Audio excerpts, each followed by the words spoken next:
Good morning বন্ধুরা। তো সকালে কোনো ব্লগই করিনি, কাপড় চোপড় ধুচ্ছি। তো চলো জামা কাপড়গুলো ধুয়ে তারপরে তোমাদের সঙ্গে আবারও কথা বলবো। এখন কল টিপছি, অনেক শব্দ হচ্ছে। তো চলো, দেখো বন্ধুরা, চুলগুলো ছিঁড়ে ছিঁড়ে আমার এরকম হয়েছে যে কি বলবো। যখনই কোনো কাজ করতে গেলে এত অসুবিধা হয় না। দেখো, তো একটু কাঁচা সুপারি খেয়েছি, পুরো মুখটা এমন খারাপ হয়ে গেল। আর কাপড় চোপড় ধুয়েছি, ধুয়ে এখন মেলে দিইনি, মেলে দেবো। দিয়ে চান টান করে এই দেখতে পাচ্ছ টাকা। তো আসি, পরীক্ষা 3 তারিখ থেকে পরীক্ষা। তো এডমিট আনা হয়নি, টাকা পাবে বলে এডমিট দেয়নি। তো আজকে 5,000 টাকা দিয়ে দেবো। এখানে 5,000 টাকা আছে, 5,000 টাকা দিয়ে এডমিটটা আনবো। আরও 3,000 টাকা বাকি থাকবে, সেটা রেজাল্টের সময় দিয়ে রেজাল্ট আনবো। তো চলো এখন জামা কাপড় মেলতে যাই, তোমাদের কাছে আজকে শেয়ার করবো।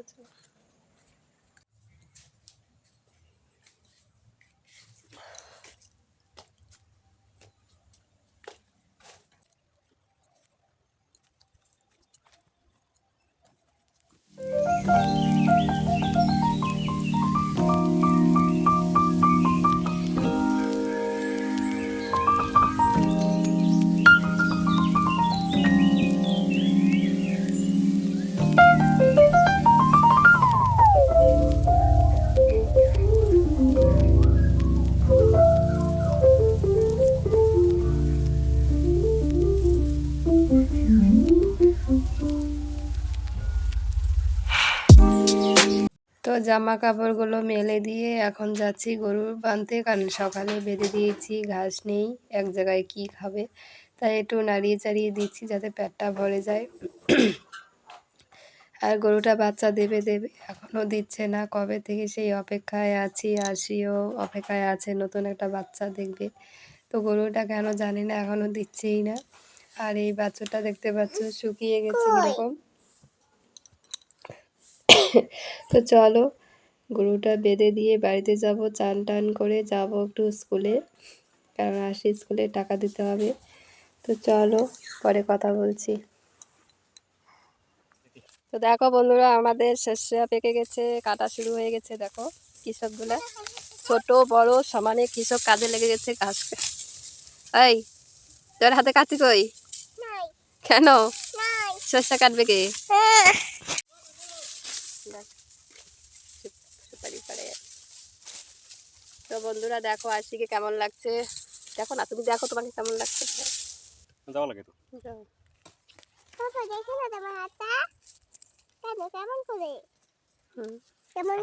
গাছের সুপারি পারবো, যে একটু আগে তোমাদের টাকা দেখালাম। তো সুপারি বিক্রি করে ওই টাকা নিয়ে আসি স্কুলে যাবো। হ্যাঁ,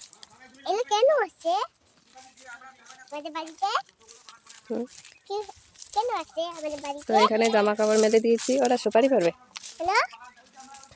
তো দেখো এখানে ওরা সুপারি পাড়তে চলে এসে, কি ছোট ছোট বাচ্চাগুলো দেখো, টাকা লাগে এই বয়সে এখনই। তো ওরা পারবে গাছ থেকে সুপারি। একজন অলরেডি উঠে গেছে, আর একজন তৈরি করছে, উঠবে। এই ছোট্ট বাচ্চাটার কিসের এত টাকার প্রয়োজন? এত রিস্ক নিয়ে সুপারি গাছে উঠে সুপারি পেড়ে টাকা ইনকাম করছে এখন থেকেই। তো জানি না আজ দিনকাল কী করেছে, টাকা জিনিসটা এরকম মানুষকে শেষ করে দিচ্ছে, ছোট বড় সবাইকে। দেখো কীভাবে উঠছে। তো এই গাছে ওঠে নাই, কারণ এই গাছটা ছোট, এই গাছে সুপারি কম আছে, এটা পারবো না, তাই ওকে বললাম নেমে যেতে।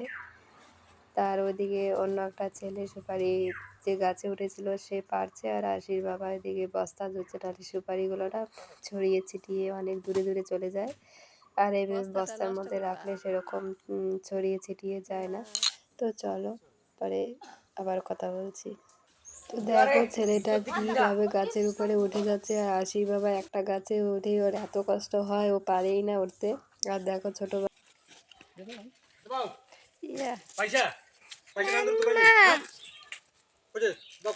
খুচরা পয়সা নাই রে পাও ওঠে। বন্ধুরা দেখতে পাচ্ছ আমি বসে বসে খাচ্ছি আর আশিকে দিয়ে কাজ করাচ্ছি। তোমাকে দিয়ে কাজ করাচ্ছি আমি, করো।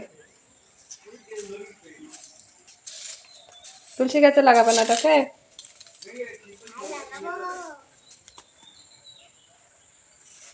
এই তো বুদ্ধি এসে।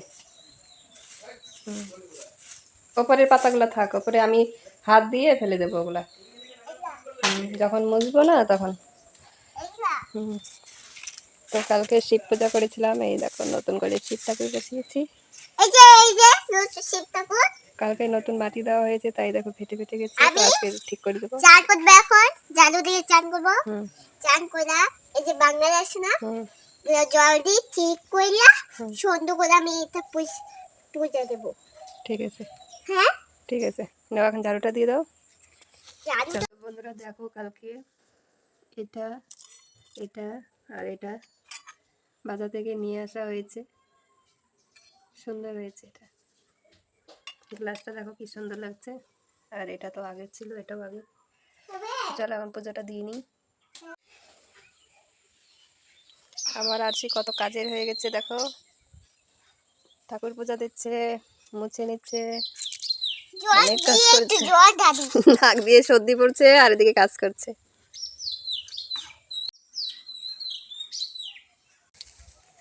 মাটি হচ্ছে আমাদের জীবন না, মাটি আমাদের সবকিছু, মাটি আমাদের ভবিষ্যৎ, মাটি আমাদের জীবন বাঁচায়, সবকিছু মাটি। এগুলো মাটি ছাড়া এই আবাদ হবে নাকি আমরা খাইয়ে বাঁচবো কিনা?